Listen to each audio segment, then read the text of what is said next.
क्या आपने कभी सोचा है कि हम जिस आजादी पर गर्व करते हैं, बोलने की, सोचने की, लिखने की, वो आज धीरे धीरे एक झर में तब्दील हो रही है। सोशल मीडिया पर उगले गए शब्द, न्यूज चैनलों पर चिल्लाए गए झूठ और व्हाट्सएप यूनिवर्सिटी से निकले फॉरवर्ड्स आज हमारे समाज की नसों में जहर घोल रहे हैं। आजादी का मतलब अब जिम्मेदारी नहीं, बल्कि मैं जो चाहूं कहूं बन गया है।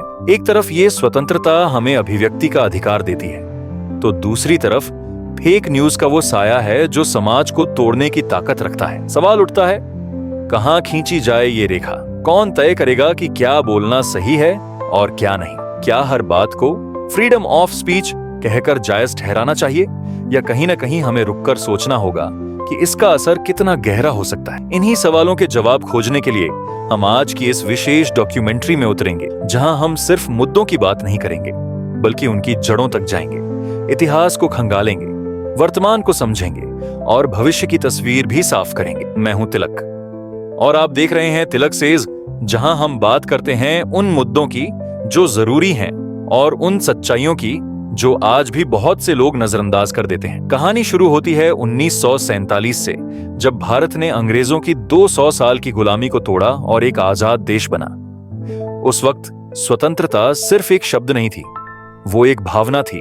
अपनी जमीन पर खड़े होकर खुलकर बोलने की आजादी, अपने विचार रखने की ताकत। संविधान ने हमें आर्टिकल 19(1)(a) के तहत अभिव्यक्ति की स्वतंत्रता दी। ये अधिकार हमारी सबसे बड़ी ताकत बनकर उभारा। लेकिन जैसा कि हर ताकत के साथ होता है, अगर इसे समझदारी से इस्तेमाल न किया जाए तो यही शक्ति विनाश का कारण भी बन सकती है। शुरुआत में ये आजादी सिर्फ अखबारों, किताबों और सार्वजनिक सभाओं तक सीमित थी। लोग जिम्मेदारी से बात करते थे, सोच समझकर लिखते थे, क्योंकि समाज के प्रति एक उत्तरदायित्व की भावना थी। लेकिन जैसे जैसे तकनीक ने कदम बढ़ाया और इंटरनेट हर हाथ में आया, आजादी का मतलब भी बदलने लगा। अब हर कोई पत्रकार है, हर कोई विचारक है, हर मोबाइल एक माइक है और हर पोस्ट एक भाषण। सोशल मीडिया ने जैसे इस आजादी को बेकाबू घोड़े की तरह छोड़ दिया। पहले हम अखबार पढ़ते थे, अब हम इंस्टाग्राम की स्टोरीज और ट्विटर के ट्रेंड्स पर यकीन करते हैं। पहले पत्रकारिता में सत्य सबसे ऊपर होता था, अब वायरल सबसे बड़ा सच बन गया है। और यहीं से शुरू होता है आजादी के नाम पर जहर घोलने का खेल, जहां हर कोई बिना रोक टोक के कुछ भी कह सकता है और उसके परिणामों से कोई मतलब नहीं रखता। अब इस कहानी को आगे बढ़ाते हैं, जहां हम देखेंगे कि फ्रीडम ऑफ स्पीच के नाम पर फैलाए गए जहर ने हमारे समाज, सोच और संवेदनाओं पर कैसे असर डाला। साथ ही जानेंगे कुछ ऐसे रियल केस जो आज सुर्खियों में हैं, जहां शब्दों ने गोलियों से ज्यादा नुकसान पहुंचाया। अब कहानी मोड़ लेती है वहां से, जहां मैं जो चाहूं वो बोल सकता हूं वाली सोच धीरे धीरे तू कुछ बोलेगा तो तुझे बर्बाद कर दूंगा जैसी धमकियों में बदलने लगी। ये बदलाव धीरे नहीं, बहुत तेजी से हुआ और सबसे ज्यादा असर पड़ा हमारे समाज के 3 बड़े स्तंभों पर: धर्म, राजनीति और भावनात्मक एकता। आज अगर कोई मंच पर बोलता है कि मुझे लगता है इस धर्म की ये बात गलत है, तो तुरंत उसे गद्दार, देशद्रोही या ट्रोल घोषित कर दिया जाता है। लेकिन जरा सोचो, क्या फ्री स्पीच सिर्फ तब तक वैध है जब तक वो तुम्हारे विचारों से मेल खाती है? क्या अभिव्यक्ति की आजादी सिर्फ एक विचारधारा की जागीर हो गई है? ये सवाल उठाना जरूरी है, क्योंकि आज डिबेट्स नहीं होते, डिजिटल दंगल होते हैं। कुछ ताजा उदाहरण देखो। मुनावर फरूकी केस, एक स्टैंड अप कॉमेडियन को बिना परफॉर्म किए गिरफ्तार कर लिया गया, क्योंकि लोगों को शक था कि वो धर्म पर मजाक उड़ाएगा। बाद में पता चला कि उसने वो जोक बोला ही नहीं था। अरेस्ट ऑफ जर्नलिस्ट, मणिपुर में हिंसा की रिपोर्टिंग करने पर कुछ पत्रकारों को देशद्रोही ठहरा दिया गया। सवाल उठता है, अगर सच्चाई दिखाना जुर्म है तो फिर लोकतंत्र किस बात का? इन घटनाओं में सबसे चौंकाने वाली बात यह है कि जनता खुद 2 हिस्सों में बंट गई है। एक वो जो सच बोलने वालों को समर्थन देता है, और दूसरा वो जो हर सवाल पूछने वाले को दुश्मन समझता है।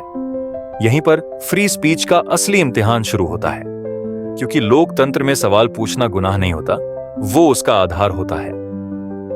अब सोचिए, जब कोई यूट्यूबर, पत्रकार या कॉमेडियन कुछ बोलता है और लोगों को बुरा लगता है, तो क्या हमें उन्हें चुप कराने का अधिकार है, या हमें खुद को इतना मजबूत बनाना चाहिए कि हम विचारों से लड़ें, हिंसा से नहीं?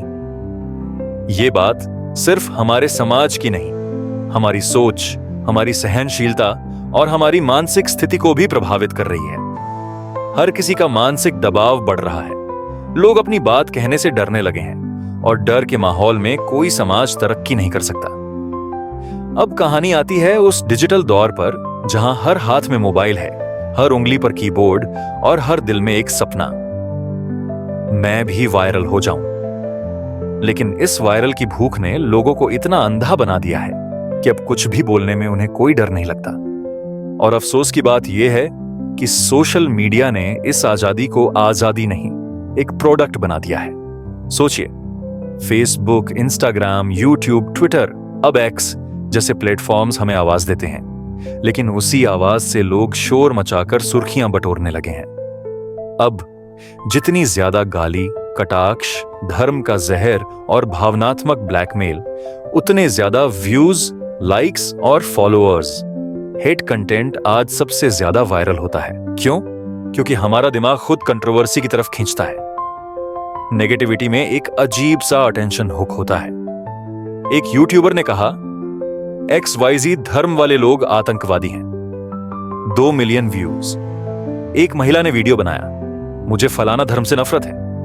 वो वायरल हो गया। किसी ने राष्ट्रगान पर डांस कर दिया, ट्रेंडिंग में पहुंच गया। अब सवाल उठता है, क्या ये सब सच में अभिव्यक्ति की आजादी है या ये अटेंशन के लिए किया गया डिजिटल ड्रामा है? सच्चाई ये है कि सोशल मीडिया ने हर किसी को मंच दे दिया, पर जिम्मेदारी नहीं सिखाई। आज कोई भी बिना किसी ज्ञान के वीडियो बनाकर दूसरों को गाली दे सकता है और फ्री स्पीच की ढाल में छिप सकता है। लेकिन असली फ्रीडम वो होती है जो जिम्मेदारी के साथ आती है। और इस ट्रेंड का असर हमारे समाज पर बहुत गहरा हो चुका है। बच्चे ये सब देखकर सीख रहे हैं कि वायरल होने के लिए जहर फैलाओ। समाज के अंदर भरोसे की जगह डर फैलने लगा है। हर कोई अब कैंसल कल्चर से डर रहा है कि कहीं कोई बात कह दी और पूरी भीड़ पीछे पड़ गई। और ये सिर्फ इंडिया तक सीमित नहीं है। अमेरिका, यूरोप, अफ्रीका, हर जगह ये फ्रीडम वीएस हेट का युद्ध चल रहा है। और ट्रेंड्स बताते हैं कि आने वाले सालों में ये लड़ाई और गहरी होने वाली है। अगर किसी को यह कहा जाए कि आपको बोलने की पूरी आजादी है, तो वो क्या करेगा? शायद जो मन में आए वो कहेगा, किसी को गाली देगा, किसी धर्म का मजाक उड़ाएगा, किसी नेता पर झूठ फैलाएगा। लेकिन सवाल है, क्या वाकई भारत में कुछ भी बोलना कानूनी है? क्या फ्री स्पीच का मतलब अनलिमिटेड स्पीच है? यहां से असली कहानी शुरू होती है। भारत का संविधान हमें आर्टिकल 19(1)(1)(a) के तहत अभिव्यक्ति की स्वतंत्रता देता है। यानी आप अपनी राय रख सकते हैं, लिख सकते हैं, बोल सकते हैं, फिल्म बना सकते हैं, सोशल मीडिया पर विचार साझा कर सकते हैं। लेकिन इसके साथ एक बहुत बड़ा बट आता है। आर्टिकल 19(2) कहता है कि इस आजादी पर कुछ सीमाएं, रीजनेबल रिस्ट्रिक्शंस होंगी, जैसे राष्ट्रीय सुरक्षा, सिक्योरिटी ऑफ द स्टेट, विदेशी संबंधों की रक्षा, friendly relations with foreign states, सार्वजनिक व्यवस्था, पब्लिक ऑर्डर, शिष्टाचार और नैतिकता, डिसेंसी और मोरालिटी, अदालत की अवमानना, कंटेम्प्ट ऑफ कोर्ट, मानहानि, डिफेमेशन, अपराध के लिए उकसाना, इंसाइटमेंट टू एन ऑफेंस, संप्रदायों के बीच वैमनस्य फैलाना, hate speech and communal tensions. अब देखिए, हर सोशल मीडिया प्लेटफॉर्म पर जो गाली गलौज, धमकी, मजहबी नफरत और देशद्रोही बातें चल रही हैं, ये सारी बातें सीधे सीधे इन सीमाओं को तोड़ती हैं। उदाहरण, अगर कोई धर्म विशेष के खिलाफ बोलता है तो धारा 295 AIPC लागू होती है, धार्मिक भावनाएं आहत करना।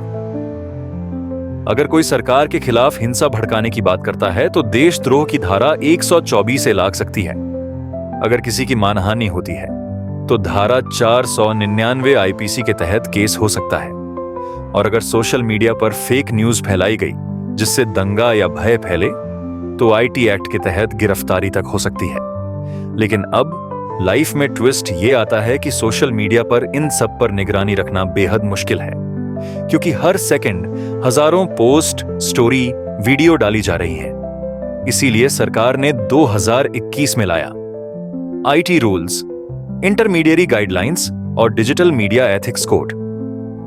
इसमें कहा गया कि फेसबुक, ट्विटर, यूट्यूब जैसे प्लेटफॉर्म्स को 24 घंटे में आपत्तिजनक कंटेंट हटाना होगा, सरकार के सवालों का जवाब देना होगा और हर कंटेंट का फर्स्ट ओरिजिनेटर जिसने शुरुआत की, को ट्रैक करना होगा। अब सोचिए, अगर कोई नफरत फैलाता है और उसका वीडियो 1 करोड़ लोग देख लेते हैं तो वो नुकसान तो हो ही गया ना। इसीलिए सोच समझकर बोलना, लिखना और शेयर करना आज का सबसे बड़ा दायित्व है। आज की आजादी को अगर हमने जिम्मेदारी से न निभाया तो कल को यही आजादी हमें जेल के रास्ते भी दिखा सकती है। क्या तुमने कभी सोचा है कि तुम्हारे गुस्से और नफरत को देखकर सोशल मीडिया एल्गोरिदम कैसे काम करता है? कैसे ये प्लेटफॉर्म तुम्हारे जज्बातों का फायदा उठाते हैं? तुम्हारी एक छोटी सी पोस्ट जो गुस्से से भरी हुई हो या किसी को लेकर नफरत में हो, वो कैसे वायरल हो जाती है? और क्या तुम जानते हो कि इससे सिर्फ तुम्हारा ही नुकसान नहीं होता, बल्कि ये सोशल मीडिया कंपनियों के लिए सोने पे सुहागा साबित होता है। यहां पर एक असली खेल होता है। सोशल मीडिया प्लेटफॉर्म्स जैसे कि फेसबुक, इंस्टाग्राम और ट्विटर ने ऐसे एल्गोरिदम डेवलप किए हैं जो हमारे हर इमोशन को ट्रैक करते हैं। इन एल्गोरिदम्स का एक ही मकसद होता है, यूजर को ज्यादा से ज्यादा समय तक प्लेटफॉर्म पर बनाए रखना। और ये कैसे करते हैं? बहुत आसान है, गुस्से और नफरत के जरिए। सोचो, तुम किसी पोस्ट को देखते हो जो किसी के खिलाफ भरी हुई होती है। क्या तुम उस पर इमोशनल नहीं हो जाते? क्या तुम उसे लाइक नहीं करते, कमेंट नहीं करते या फिर उसे शेयर नहीं करते? यही तो वो एल्गोरिदम चाहते हैं। गुस्से और नफरत को बढ़ावा देना उनका तरीका है तुम्हारे ध्यान को खींचने का। अब यह सिर्फ तुम तक नहीं सीमित है। जब ज्यादा से ज्यादा लोग ऐसी पोस्टों पर प्रतिक्रिया करते हैं तो सोशल मीडिया प्लेटफॉर्म्स को इसके जरिए ज्यादा एंगेजमेंट मिलता है। इसका मतलब है और ज्यादा लोगों को वो पोस्ट दिखाई जाती है और इससे कंपनियों को एडवर्टाइजिंग रेवेन्यू मिलता है, क्योंकि जितना ज्यादा ध्यान लोग देंगे उतना ही ज्यादा पैसा प्लेटफॉर्म्स कमाएंगे। कहीं ना कहीं ये पूरा सिस्टम हमें सोचने पर मजबूर करता है कि क्या हम सच में अपनी प्रतिक्रिया खुद से देते हैं या फिर ये प्लेटफॉर्म्स हमारे जज्बातों को मैनिपुलेट कर रहे हैं, हमें ऐसा कुछ करने पर मजबूर कर रहे हैं जो उनके फायदे के लिए है। दूसरी बात यह है कि सोशल मीडिया की इन कंपनियों ने हमेशा यही चाहा है कि हम पोलराइज्ड रहें, यानी हम किसी न किसी से या तो बहुत ज्यादा नफरत करें या फिर बहुत ज्यादा प्यार करें। अगर तुम किसी चीज के बारे में गुस्सा हो तो तुम्हारी पोस्ट ज्यादा लोगों तक पहुंचेगी। अगर तुम किसी को अपनी तरफ कर रहे हो तो भी उसी तरह से। अब सवाल यह उठता है, क्या इस सब का असर हमारे समाज पर नहीं हो रहा? क्या हम सच में अपने विचार खुद बना रहे हैं या फिर हमें मैनिपुलेटेड किया जा रहा है? क्या इन एल्गोरिदम्स ने हमें एक ऐसा सोसाइटी मॉडल दिया है जहां हर किसी के पास एक ओपिनियन है, पर वो ओपिनियन अक्सर दूसरे की नफरत या गुस्से पर आधारित होता है? इन सवालों का जवाब हमें तब मिलेगा जब हम खुद को इन एल्गोरिदम्स के खेल से बाहर निकालने की कोशिश करेंगे। हमें सोचना होगा कि क्या हम सच में अपनी राय बना रहे हैं या फिर हम सिर्फ दूसरों की राय पर प्रतिक्रिया दे रहे हैं। याद रखो, तुम जितना अधिक गुस्सा करोगे उतना ही तुम्हारे ध्यान को खींचने वाले पोस्ट्स बढ़ेंगे। तुम्हारी एक छोटी सी प्रतिक्रिया उन प्लेटफॉर्म्स के लिए एक गोल्ड माइन साबित हो सकती है, लेकिन क्या यह तुम्हारे लिए सही है? क्या यह हमारी सोच और समाज के लिए सही है? सोशल मीडिया के एल्गोरिदम्स ने हमें अपनी इमोशंस के खेल में उलझा रखा है। हमें अपनी प्रतिक्रियाओं को समझने की जरूरत है और जानना होगा कि हम क्या सोच रहे हैं और क्यों सोच रहे हैं। केवल तभी हम इंडिपेंडेंट थिंकिंग को बढ़ावा दे सकते हैं और सोशल मीडिया के इस मैनिपुलेटिव खेल से बाहर निकल सकते हैं। तो अब तुम सोचो, क्या तुम भी उन एल्गोरिदम्स का हिस्सा बनना चाहते हो जो तुम्हारी इमोशन से खेल रहे हैं, या फिर तुम खुद की सोच से, अपनी राय से बाहर निकलने की कोशिश करोगे? तिलक सेज के साथ हम फिर मिलेंगे एक नई सच्चाई के साथ अगले एपिसोड में।